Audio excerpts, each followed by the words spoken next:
pag-arali kita? Sige. Nasasabik sa unang araw ng eskwela. Taas kamay.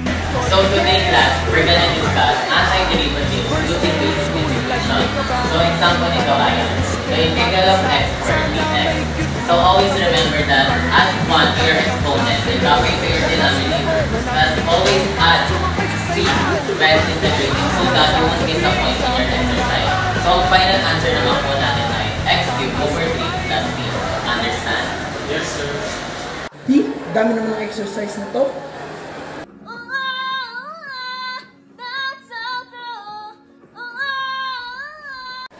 Dami naman. Ano sabi ako?